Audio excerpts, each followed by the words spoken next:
everyone, welcome back to the RIGHWAY News channel. Today, we're diving into a deeply heartbreaking story that has shaken both Israel and the United States. Hersh Goldberg-Polin, an Israeli-American who was among the many hostages taken by Hamas militants in Gaza, has been tragically found dead. He was one of 6 hostages discovered in a tunnel beneath Gaza, and this news has sent waves of grief and anger across the world. Let's start with what happened.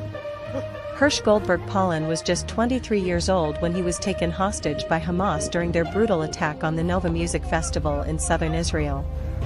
This was on October 7th, a day that will forever be remembered for its violence and terror.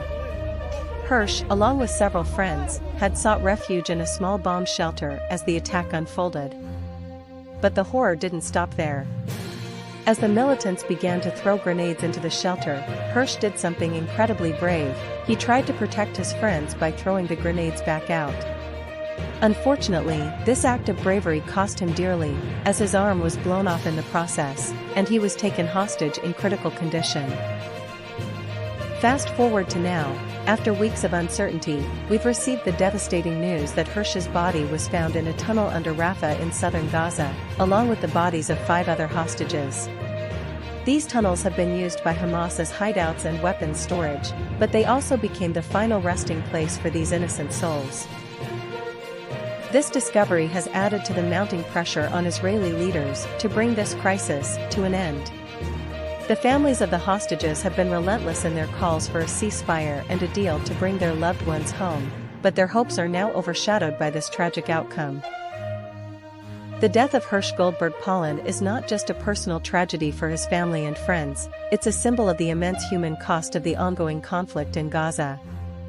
Over 100 hostages are still believed to be in Gaza, and the situation remains incredibly tense.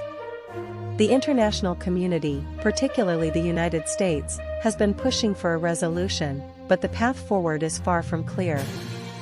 President Biden expressed his devastation over Hersh's death, emphasizing the need for relentless efforts to secure the release of the remaining hostages.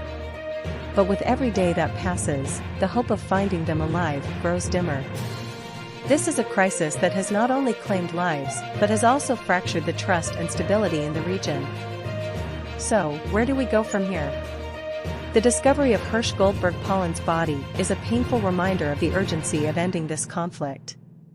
It's a wake-up call for global leaders to intensify their efforts in finding a peaceful resolution. As we mourn Hersh and the other hostages, we must also continue to advocate for peace, justice, and the protection of innocent lives. Any update on the Middle East, Mr. President?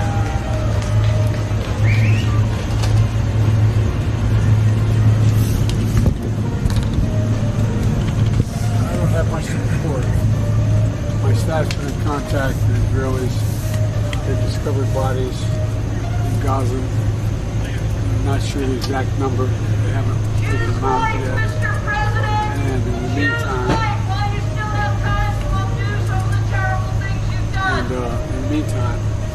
they want to identify the bodies. There's a lot of speculation of who they are and the names. I'm not at liberty to do that at this moment until the family can go. It's time to support anger. We should end this war. I think we're on the verge of having an agreement. It's just time to end it. Time to finish it. Why do you think you're on the verge of an agreement? How optimistic? I'm optimistic because the leaders of both have met both in Egypt. Our people continue to meet, and we think we can close the deal. They've all said they agree on the principles. So keep your fingers crossed. Sir, have you spoken to Netanyahu? Yes, they're talking. Mr. President, what do you think of President Trump's behavior at Arlington Cemetery with the visit to the fallen soldiers? I don't want to answer things. I may tell you what I think. Did you watch your vice president's interview on CNN? Anything on the ISIS operation, Mr. President? What are your campaign plans, Mr. President?